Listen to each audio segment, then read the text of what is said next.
Online থেকে তো আমরা কম বেশি সবাই অর্ডার করি। কিন্তু অনেক সময় দেখা যায় যে আমরা যে জিনিসটা অর্ডার করছি সেটা ঠিকভাবে আসে না। হয়তোবা ছেঁড়া কিংবা ভাঙা জিনিস চলে আসে। অথবা অর্ডার করেছি এক জিনিস, এসেছে আরেক জিনিস। এমনও হয়, তাই না? হ্যালো এভরিওয়ান, আসসালামু আলাইকুম। This is me Tanima. Welcome back to my new vlog. আশা করি সবাই ভালো আছেন। আমিও আলহামদুলিল্লাহ খুব ভালো আছি। সেই দিন আমি দারাজ থেকে খুবই কাজের কয়েকটা জিনিস অর্ডার করেছিলাম, আর সেইটাই আমি এই ভ্লগে আপনাদের সঙ্গে শেয়ার করব। তো আপনারা কিন্তু অবশ্যই ফুল ভ্লগটা দেখবেন এবং আমার চ্যানেলটিতে প্লিজ একটি সাবস্ক্রাইব করে দিবেন। আর ভিডিওটা ভালো লাগলে কিন্তু অবশ্যই লাইক কমেন্ট শেয়ার করে দিবেন। তো চলুন ভ্লগটা স্টার্ট করা যাক। ফার্স্টে এইটা ছিল একটা অর্গানাইজার বলতে পারেন, মানে ছোট কাপড় বা কোনো কিছু সুন্দর করে অর্গানাইজ করে রাখার জন্যই আসলে জিনিসটা। আর স্পেশালি আমি এইটাই অর্ডার করতে চেয়েছিলাম, আর এটার সঙ্গে আমি ওই দুইটা ব্যাগও অর্ডার করেছি। এইটা একটা ব্যাগ অর্গানাইজার, মানে আমাদের তো সবারই মেয়েদের অনেক অনেক ব্যাগ থাকে, তো আমরা সবাই ম্যাচিং করে ব্যাগ ইউজ করতে পছন্দ করি। আমারও ওরকম কিছু ব্যাগ আছে, আর সেগুলো আমি এমনভাবে রেখেছি আলমারিতে যে আমি ব্যাগ ঠিকমতো খুঁজেই পাই না ঠিক করে, মানে যখন যেটা লাগে সেটা একেবারেই খুঁজে পাই না। আর একটা বের করলে আমাকে সবগুলো বের করতে হয়, তারপর আবার সেটাকে গুছিয়ে রাখতে হয়। এই যে দেখেন আমার ব্যাগের অবস্থা। সবগুলো ব্যাগ কিন্তু আমি এতদিন আলমারির ভেতরে ওই যে কাপড়ে যে শপিং ব্যাগগুলো থাকে না, ওগুলোর মধ্যে করে ভরে ভরে রেখেছিলাম, যেন ব্যাগগুলো ময়লা না হয়, পরিষ্কার থাকে আর ভালো থাকে। তো ওইভাবে রাখলে কিন্তু আমি ব্যাগগুলোর ভিতরে দেখতে পাই না যে কোনটার মধ্যে কি ব্যাগ আছে, এই জন্য আমাকে সবগুলো খুলে খুলে দেখতে হয়। আর এটা কিন্তু খুবই ঝামেলার একটা ব্যাপার, আর দাওয়াতে যাওয়ার আগে এটা অনেক বেশি ঝামেলার হয়ে যায়। আর এইগুলো আমার ব্যাগের কালেকশন। আমার এই ব্যাগটা কিন্তু অনেক ফেভারিট। আর এই ব্যাগটা যে কী ফেভারিট, আমি মানে ম্যাক্সিমাম টাইম বাইরে গেলে এই ব্যাগটাই ক্যারি করি। তারপরে এই পিঙ্ক ব্যাগটাও ক্যারি করি। এটা গেসের একটা ব্যাগ। এই পিঙ্ক ব্যাগটা আমার নেওয়া হয় কারণ আমার ম্যাক্সিমাম ড্রেসই পিঙ্ক কালারের মধ্যে, তো পিঙ্ক কালারটা নেওয়া হয়। আর এই হোয়াইট ব্যাগটা আমার খুবই পছন্দের ছিল। এটা একটু অফ হোয়াইট টাইপের, বাট এইটা আসলে একটু প্রবলেম হয়েছে, দাগ লেগে গেছে। এই যে ব্ল্যাক যে বর্ডারগুলো, ওইগুলো থেকেই কালার উঠে দাগ হয়ে গেছে। আর এই কালার ব্যাগটাও আমার অনেক ফেভারিট একটা ব্যাগ, মানে সবগুলোই আমার ফেভারিট। আর রেড ব্যাগটার কথা কি বলবো, এটা তো আমি অনেক রেড শাড়ির সাথে ক্যারি করেছি। আর এইটাও গিফটের। আর এখানে মজার বিষয় হলো সবগুলোই আমার গিফটের ব্যাগ। একটি ব্যাগও আমি কিন্তু কিনিনি এখানে, আর সবগুলোই গিফটে পেয়েছি। আর এগুলো কিন্তু পার্টি ব্যাগ, আমি বিভিন্ন সময় পার্টিতে এগুলো নিয়ে ক্যারি করি। তো সবগুলো ব্যাগ আমি একটু ক্লিন করে এখানে রেখেছি শুকানোর জন্য। তারপরে আমি ওই ব্যাগ অর্গানাইজারটার মধ্যে একটা একটা করে ভরবো। আর এটাতে কিন্তু 6টা মানে জায়গা ছিল ব্যাগ রাখার, চেম্বার ছিল যেটাকে বলে। তো 6টা চেম্বারে তো আমার হবে না, আমার তো তার থেকেও বেশি পরিমাণে ব্যাগ আছে। এছাড়া কিন্তু আমার বড় বড় ব্যাগও ছিল, ওগুলো আর আমি এই চেম্বারের মধ্যে রাখার সাহস করিনি, কারণ ওগুলো একটা রাখলেই আমার একটা জায়গা দখল হয়ে যাবে। তো ফার্স্টে আমি একটা একটা করে একটা চেম্বারের মধ্যে ব্যাগ রাখছিলাম, কিন্তু পরে দেখলাম যে এইভাবে রাখলে আমার হবে না, আমার আরও ব্যাগ রাখতে হবে। তো পরবর্তীতে আমি একটা চেম্বারের মধ্যে 2টা 3টা 4টা পর্যন্ত করেও ব্যাগ রেখেছি। তো সবগুলো আমি এভাবে সাজিয়ে রাখছিলাম, যেগুলো আমার বেশি দরকার সেগুলো আমি উপরের দিকে বা সামনের দিকে রাখছিলাম, আর পিছনের দিকে আমি মানে খুব কম ইউজ করা ব্যাগগুলোকে রাখছিলাম। তো এইভাবেই আমি সবগুলোকে সাজাই।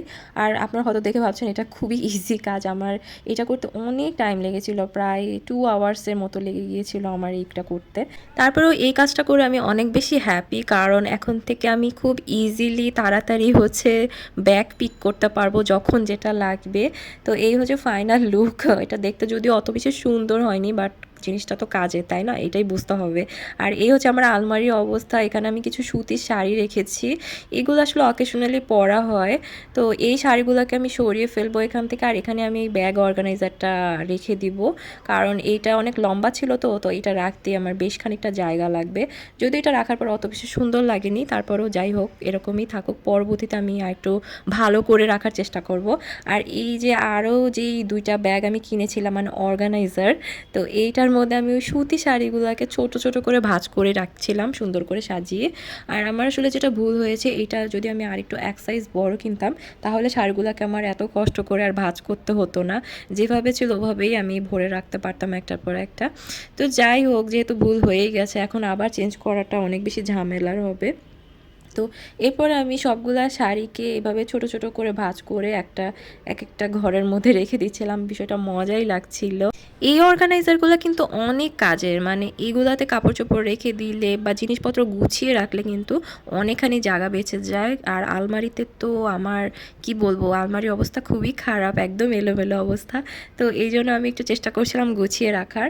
এই শাড়িটা কিন্তু আমার অনেক ফেভারিট। এই শাড়িটা আমি বইমেলায় পরে গিয়েছিলাম, মানে ওই যে বইমেলার পিঠা উৎসব হয় না, ওইটাতে পরে গিয়েছিলাম গত বছর। আর এই শাড়িটা ছবি কিন্তু খুবই সুন্দর আসছিল। আর সুতির শাড়িগুলো আমার ভালোই ভালোই লাগে পরতে। আমার বেশ কয়েকটি সুতির শাড়ি আছে। তো এভাবেই একটা, একটা করে শাড়ি আমি ভাঁজ করছিলাম আর মেমোরিজগুলো মনে করছিলাম, মানে শাড়ি পরার মেমোরিজগুলা। আর বিয়ের আগে আসলে আমার খুব একটা শাড়ি পরা হতো না। বিয়ের পরে আমি এত শাড়ি পরেছি কি বলবো, অনেক শাড়ি পরা হয়েছে। আর সবগুলা শাড়ি আসলে আমার এক একটা মেমোরিজ রয়ে গেছে। যদিও এখানে সবগুলো শাড়ি আমার পরা হয়নি, কিছু, কিছু শাড়ি পরেছি শুধু। যেমন এই শাড়িটা আমি পরেছিলাম সাজেকে। তো সাজেকে ওই যে পাহাড়ের উপরে উঠে এই শাড়িটা আমি পরেছিলাম। তারপরে মেঘের মধ্যে দাঁড়িয়ে ছবি তুলেছিলাম। তো এইগুলো আসলে মনে করছিলাম, আমার খুব ভালো লাগছিল। আর এই কাজগুলো করতে আমার ভালোই লাগে, খারাপ লাগে না। আপনারা যারা আমার ভিডিওটা দেখছেন তারা কিন্তু প্লিজ কমেন্ট করে জানাবেন যে ভিডিওটা আপনাদের কেমন লেগেছে। আর অবশ্যই একটি লাইক দিয়ে দিবেন। আর আমার চ্যানেলটিতে সাবস্ক্রাইব করে দিলে তো আমি অনেক খুশি হয়ে যাব। আর সাবস্ক্রাইব করে যদি আপনারা নোটিফিকেশন অন করে দেন তাহলে কিন্তু আপনারা আরও অনেক ভিডিও দেখতে পারবেন। আর আমার চ্যানেলে তো অনেক অনেক ভিডিও আছে, সেগুলো আপনারা দেখে আসতে পারেন। তো এইভাবে হচ্ছে আমি সবগুলো শাড়ি ভাঁজ করে করে রাখছিলাম। আর এইটা যে কী কষ্টের কাজ ছিল আপনারা হয়তো ভিডিও দেখে বুঝতে পারবেন না, কারণ আমার যেটা ভুল হয়ে গেছে, এটা যদি আমি একটু এক সাইজ বড় কিনতাম তাহলে আমার এই কষ্টটা হতো না, এতগুলো শাড়ি ভাঁজ করতে হতো না খুলে খুলে। তারপরেও যাই হোক, এটা রাখার পরে জিনিসটা ভালোই লাগছিল দেখতে। আর এখানে আমি বেশ কয়েকটি শাড়ি রাখতে পেরেছিলাম, প্রায় 9টা শাড়ি এক একটা বক্সের মধ্যে রাখতে পেরেছিলাম। এটা তো আমি 2টা কিনেছিলাম, তো আমার একটাতেই ম্যাক্সিমাম শাড়ি হয়ে গেছিলো, বাকি আরেকটাতেও আমি আরও 3-4টা মতো শাড়ি রেখেছিলাম। আর এই ব্ল্যাক শাড়িটা তো আমার অনেক ফেভারিট। এটা আমি ওই যে জলসিঁড়ি একটা পার্ক আছে না, ওখানে পরে গিয়েছিলাম।